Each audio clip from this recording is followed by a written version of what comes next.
We thank you, Lord Jesus, for indeed you are the sovereign one. We give you all the praise and honor forever in Jesus' name. Thank you, Lord, for gathering us this moment. Because of your daughter you are called home to be with you. We want to thank you for giving us the opportunity to gather to give you praise at this moment.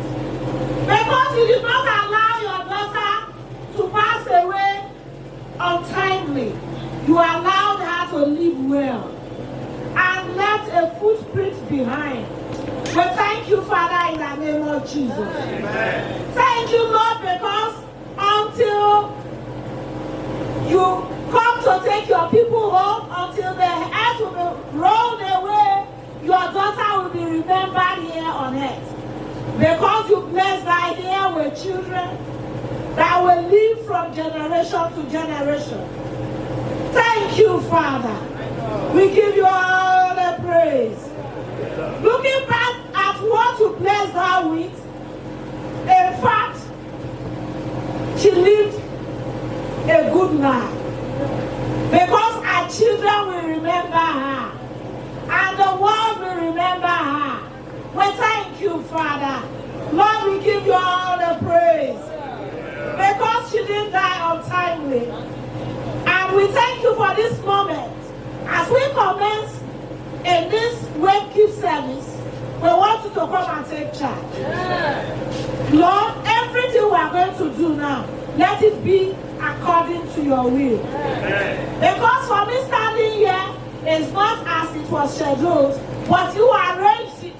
You wanted it to be so from outset, and that is why it is so. Lord, come and take absolute control, and let all the glory be returned unto you. Thank you, Father. In Jesus' mighty name we have prayed. Thank you very much. Hallelujah. Are we still in the sober mode? Hallelujah. I quickly want to give thanks to God in the space of 5 to 10 minutes. I don't want us to consider what has happened, but I want you to be joyful because Mama has lived a very good life. Because if she had died at the age of 25, if she had died at the age of 30, even 40 or 50, but by the special grace of God, she lived even to see the 79th year. So I want us to be appreciative to God. There's nothing that happened that we still have to give thanks to God. So as we go to praise God at this hour, please, I want you to be joyful in the presence of God. Bí a ṣe ń lọ síwájú Ọlọ́run láti fi ìbùkún, láti kọ orin ìyìn sí Ọlọ́run, fẹ́ ká fi ìdùnnú wa hàn níwájú Ọlọ́run. Torí pé ẹ ṣe àánú ìdúró. Torí pé ẹ ṣe àánú ìdúró. Torí pé ẹ ṣe. Torí pé ṣe o bàbá wa, torí pé ṣe àánú yìí, àánú rẹ̀ dúró. Torí pé ṣe àánú rẹ̀ dúró. Olúwa àánú yìí dúró títí láì. Torí pé ṣe bàbá o, torí pé ṣe o bàbá wa, torí pé ṣe àánú yìí dúró. We give you all the glory, Lord. We give you honor. We give you all the glory. We give you honor. We give you honor. We give you love. We give you honor. We give you all the glory, Lord. We give you honor. We are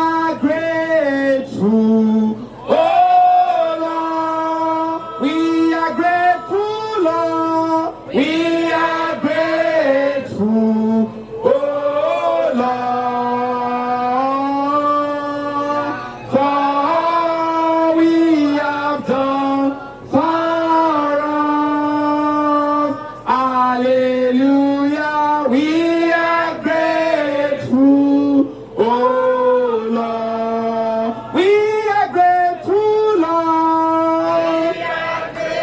Sing like a grateful child.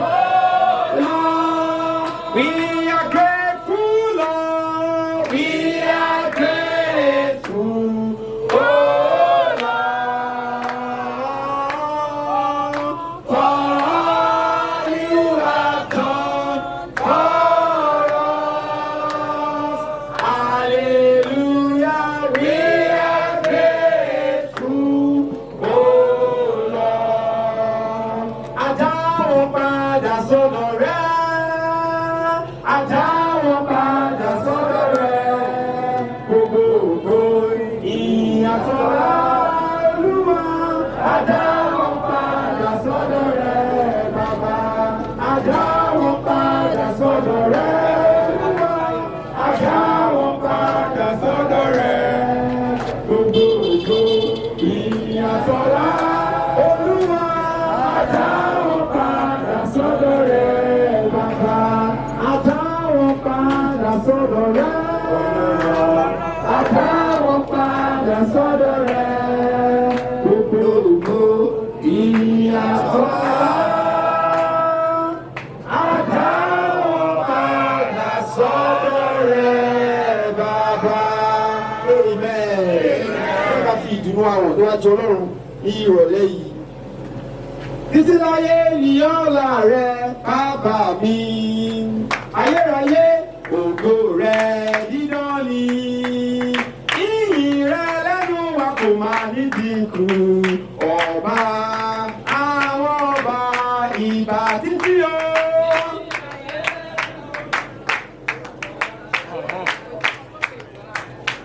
Títí láyé nìyàn ọ̀la rẹ̀ bàbá wa. Ayérayé ògo rẹ̀ dídán ni. Ìyìn rẹ̀ lẹ́nu wa kò máa ní dínkù. Ọba àwọn ọba ìbà títí o. Títí láyé nìyàn ọ̀la rẹ̀ bàbá mi. Ayérayé ògo rẹ̀ dídán ni.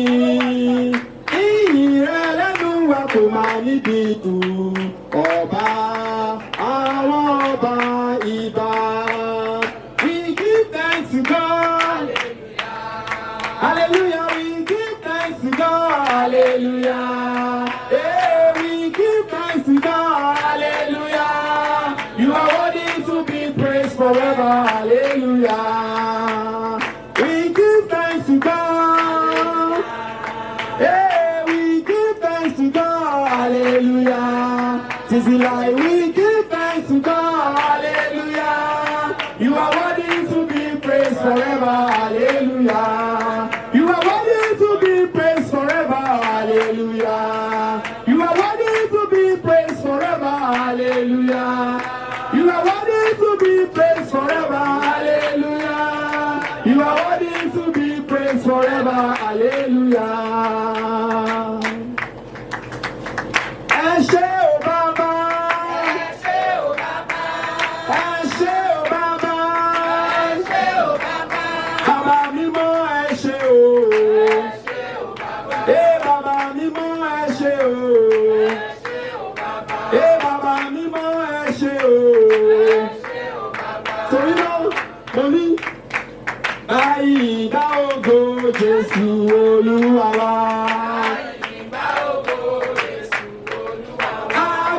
Báyìí dá ògo Jésù Olúwa wa. Àgbọ̀pẹ́ báyìí dá ògo Jésù Olúwa wa. Glory be to the Lord in the highest. Glory be to the Lord, honor be to the hallelujah be to the Lord in the highest. Everybody shout hallelujah. Hallelujah.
jíjó Jésù dáadáa. Tó bá ṣe pé mi ìwọ ni màá jíjó Jésù dáadáa. Tó bá ṣe pé mi ìwọ ni màá jíjó Jésù dáadáa. Tó bá ṣe pé mi ìwọ ni màá jíjó Jésù dáadáa. Tó bá ṣe pé mi ìwọ ni màá jíjó Jésù dáadáa. Tó bá ṣe pé mi ìwọ ni màá jíjó Jésù dáadáa. Ọpẹ́ bá ìgbà ògo Jésù Olúwa wa. Ìgbà ògo Jésù Olúwa wa. Ìgbà ògo Jésù Olúwa wa. ìgbà ògo Jésù Olúwa wa. Ìgbà ògo Jésù Olúwa wa. Amen. Praise the Lord. Àwọn nípa ọba ìdúrà tí a máa tẹ̀síwájú nípa ètò wékìtì ìrọ̀lẹ́.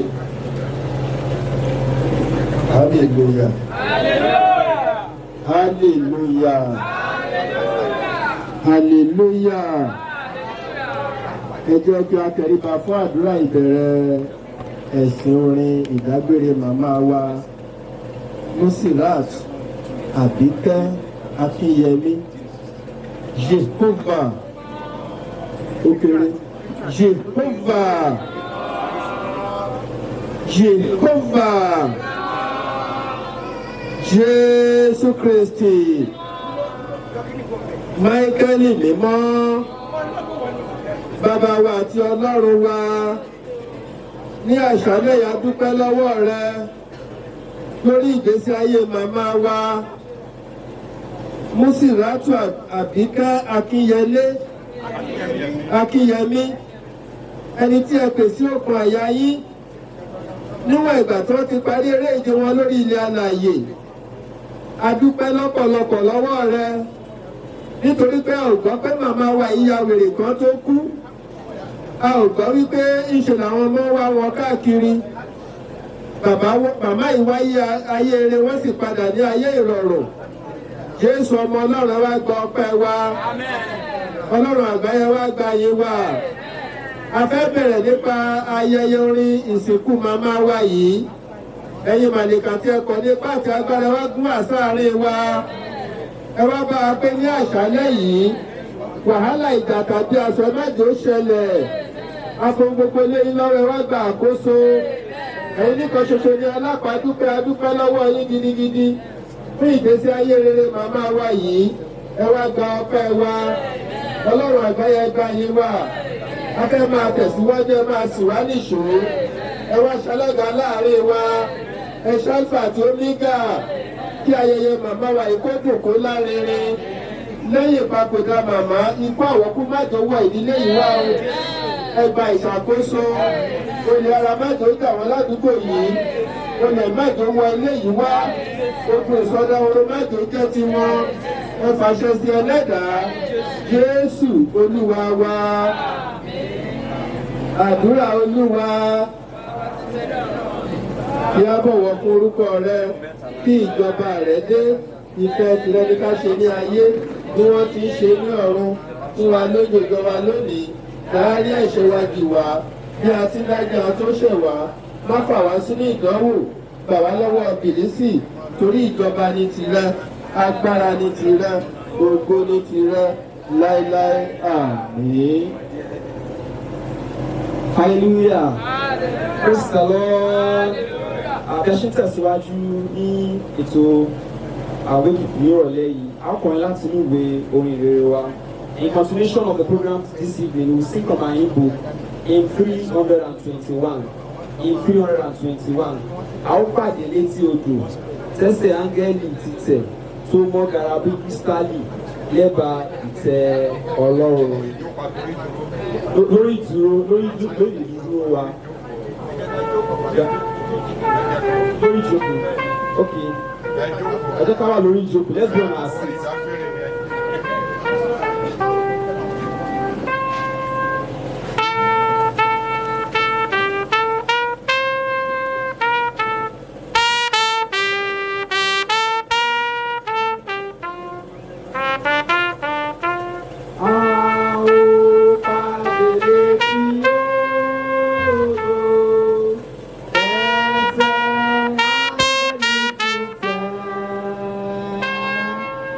tó mọ́ dára bí kírísítálì lẹ́bàá ìtẹ́ Ọlọ́run.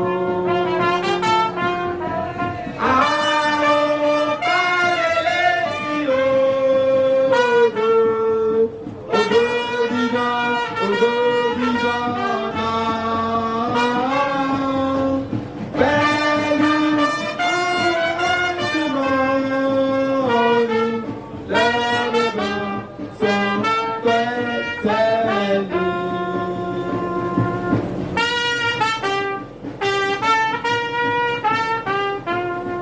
Sàbàtì létí bèbè odò náà yìí pẹ̀lú ṣàgùntàn wa. A ó máa rìn, a ó máa sìn, láti tẹ̀lé pàṣẹ rẹ̀. A ó kálẹ̀ sí odò, odò dídán náà. Pẹ̀lú àwọn onímọ̀lẹ́bà odò tí sọ́dún.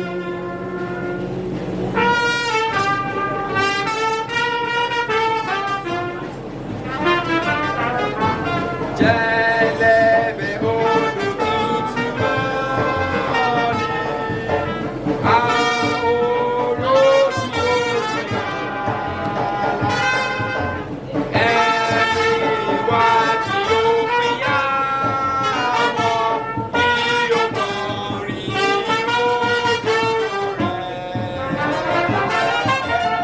Àwọn kálẹ̀ sí odò, odò dídán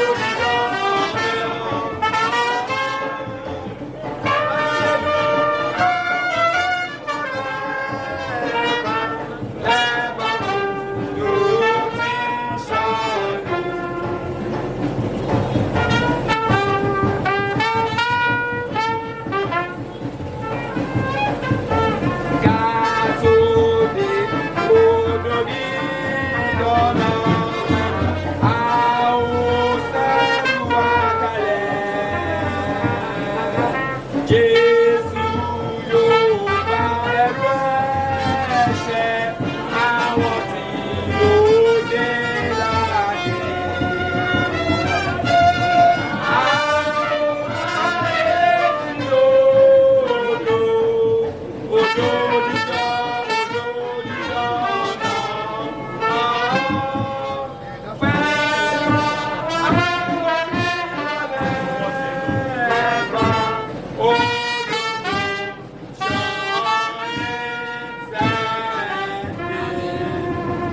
Àmín.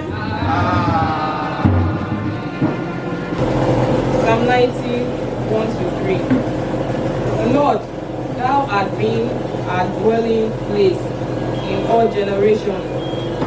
Before the fountains were brought forth, or even thou art formed the earth and the world, even for the everlasting to everlasting, thou art God. Verse 3. Thou turnest men to destruction, and saying, return ye children of men. Praise God.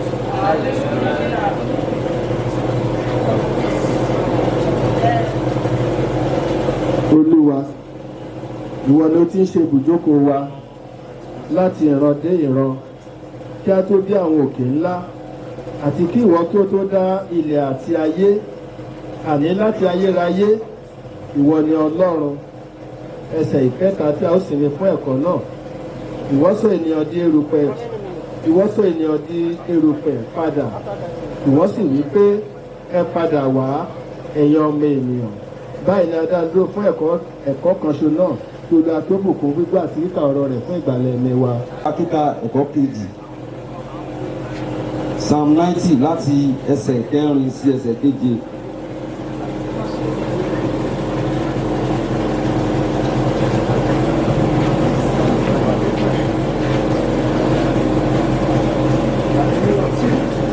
Verse 4. For 1,000 years in thy sight are but as yesterday when it is past, and as a watch in the night. 5. Thou carriest them away as with a flood.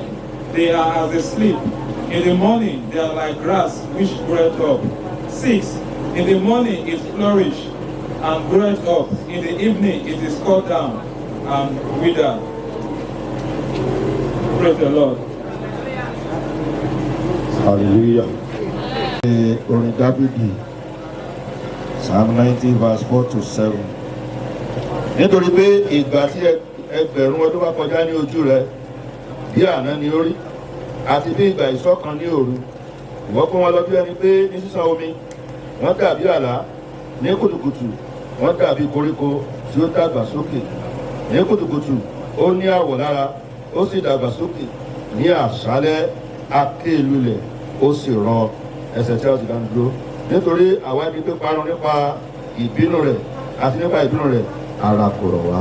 Èyí ni ìdánu fún ẹ̀kọ́ náà tó lọ bóòdù gbọ́ àti kíkà ọ̀rọ̀ rẹ̀.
Ẹ̀kọ́ kíkà kẹta táwọn nínú ìwé Oníwàásù ẹsẹ̀ kejìlá orí kejìlá ẹsẹ̀ kìíní sí ẹsẹ̀ karùn-ún sí ẹsẹ̀ kẹrìnlá.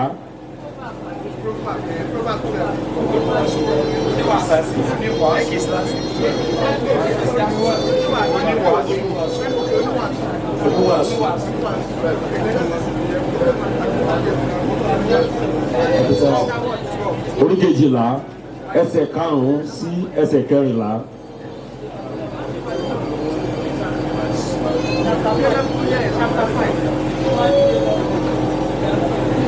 Fún ìtẹ̀síwájú ẹ̀kọ́ kíkà nípa ìrìn àjò tí a wá yìí, láàrin inú ìwé oníwàásù orí 12 láti ẹsẹ̀ ìkíní títí dé ìkẹrìnlá tí ó kà ní èdè àbínibí. Rántí ẹlẹ́dàá rẹ nísinsìnyí ní ọjọ́ ìwé rẹ, nígbà tí ọjọ́ ibi kò tí ì dé àti tí ọdún kò tí ì súnmọ́ etílé, nígbà tí ìwọ ò wí pé èmi kò ní inú dídùn nínú wọn. Nígbà tí oòrùn tàbí ìmọ́lẹ̀ tàbí òṣùpá tàbí àwọn ìràwọ̀ kò tí ì sú òkùnkùn àti tí àwọn sánmọ̀ kò tí ì tún padà lẹ́yìn ọjọ́, ní ọjọ́ tí àwọn olùṣọ́ ilé yóò wárìrì àti tí àwọn ọkùnrin alágbára yóò tẹríba wọn, àwọn òòlọ̀ yóò sì dákẹ́ nítorí tí wọn kò tó nǹkan, àti àwọn tí ń wòde lójú fèrèsé yóò sú òkùnkùn.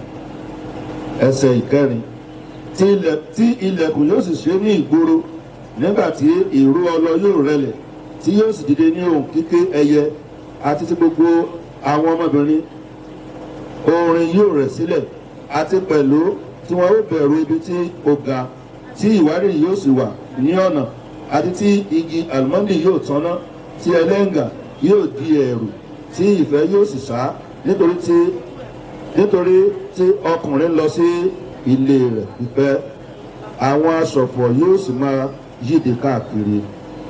Ẹsẹ̀ ìkẹfà, tàbí kí okùn fàdákà kí ó tó tú, tàbí kí ọpọ́n wúrà kí ó tó fọ́, tàbí kí isà kí ó tó fọ́ níbi ìsun, tàbí kí àyíká kẹ̀kẹ́ kí ó tó kán níbi kànga. Nígbà náà ni erùpẹ̀ yóò padà sí ilẹ̀ bí ó ti wà rí, ẹ̀mí yóò sì padà tọ̀ Ọlọ́run tí ó fi fún ni. Ẹsẹ̀ ìkẹjọ, asán nínú asán, oníwàásù wípé gbogbo rẹ̀ asán ni. Àti pẹ̀lú nítorí oníwàásù náà gbọ́n, ó sì ń kọ́ àwọn ènìyàn ní ìmọ̀ pẹ̀lú, nítòótọ́ ó ṣe àkíyèsí dáradára. Ó sì wádìí, ó sì fi òwe púpọ̀ lélẹ̀ ní ẹsẹẹsẹ. Ẹsẹ̀ ìkẹwàá, oníwàásù wádìí àti rí ọ̀rọ̀ dídùn èyí tí a sì kọ, ohun ìdúróṣinṣin ní àní ọ̀rọ̀ títọ́, ọ̀rọ̀ ọlọ́gbọ́n dàbí ẹ̀gún, àti àwọn olórí àkójọ ọ̀rọ̀ bíi ìṣó tí a kàn, tí a fi fúnni láti ọwọ́ olùṣọ́ àgùntàn kan wá. Àti síwájú láti inú èyí àwọn ọmọ mi tí ó gba ìmọ̀ràn nínú kíkọ́ ìwé púpọ̀, òpin kò sí, àti ìwé kíkà púpọ̀ ní àárẹ̀ ara. Òpin gbogbo ọ̀rọ̀ náà tí a gbọ́ ni pé bẹ̀rù Ọlọ́run kí o sì pa òfin rẹ̀ mọ́, nítorí èyí ni ìfẹ́ gbogbo ènìyàn. Ẹsẹ̀ tí a ti dánu dúró, ẹsẹ̀ kẹrìnlá.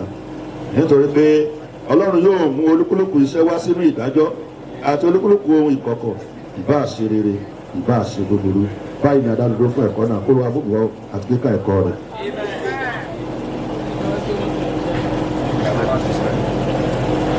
Praise the Lord. The same Bible verse I'm going to read in English version. Praise the Lord. Ecclesiastes chapter 12, from verse 1 to the end, that is verse 14. Verse 1. Remember now thy Creator in the days of thy youth, while the evil days come not, nor the years draw near, when thou shalt say, I have no pleasure in them. Verse 2. Why the sun, or the light, or the moon, or the stars be not darkened, nor the cloud return after the rain, in the days when the keeper of the house shall tremble, and the strong men shall bow themselves, and the guiders cease, because they are few, and those that look out of the windows be darkened, and the door shall be shut in the streets when the sound of the grinding is low. And he shall rise up, and the voice of the birds, and all the daughters of music shall be brought low. Verse 5. Also, when they shall be afraid of that which is high, and fear shall be in the way, and the almond tree shall flourish, and the grasshopper shall be a burden, and desire shall fail, because men go to the long hole, and the mourners goes about the streets. Verse 6. Or ever the silver and cord be loose, or the golden bowls be broken, or the pitch be broken at the fountain, or the wheel broken at the cistern. Then shall the dust return to the head, and it was, and the spirit shall return unto God who gave it. Verse 8. Vanity of vanity, said the preacher, all is vanity. And moreover, because the preacher was wise, he taught the people knowledge, yea, he gave good heed, and sought out, and set in order many proverbs. The preacher sought to find out acceptable word, and that which was written was upright, even word of truth. Verse 11. The word of the wise are a gold, and a nail fastened by the master of the assemblies, which he gives from the shepherd. Verse 12. And unto by this, my son, be admonished of making many books, there is no end, and much study is a weary of the flesh. Verse 13. Let us hear the conclusion of the whole matter. Fear God and keep his commandments. Means for this is the whole duty of man. The last verse, which is verse 14. For God shall bring every work unto judgment with every secret thing, whether it being good or whether it being evil. Praise the Lord. Ètò ìsìnkú màmá wa yìí. A ó pe ẹnìkan láti ìdílé màmá. Ìdílé àti ìdílé ọkọ àti ìdílé tiwọn gangan. Ó wá sọ nípa lè màmá. A ó pe ẹnìkan láàárín àwọn ọmọ. A ó dé pe ẹnìkan láàárín àdúgbò. Ẹ jẹ́ ká sọ ní ṣókíṣókí nítorí àkókò wa. Ẹni mẹ́ta náà la pè. Ẹnìkan ní ìdílé màmá. Ìdílé màmá bójú lè jẹ́ ìdílé ọkọ ìdílé ó ṣàjáde kó sọ nípa màmá. Then ẹnìkan nínú láàárín àwọn ọmọ, ẹnìkan láàárín àdúgbò tí ó gbé. Apologies for that. What we are going to do now is just to listen to a brief words from people around. So we are just going to call 3 people. One person from the from our late mom's family, one person from the street, and one person amidst his children. So come and give little tributes. Please, because of our time, let's do it sharply so that we can move forward. The Lord bless us in Jesus' name. So who is the first person that will be coming up? So let's start with the children. So one person from the children to come and give little tributes about their late mom. Because of our time, please.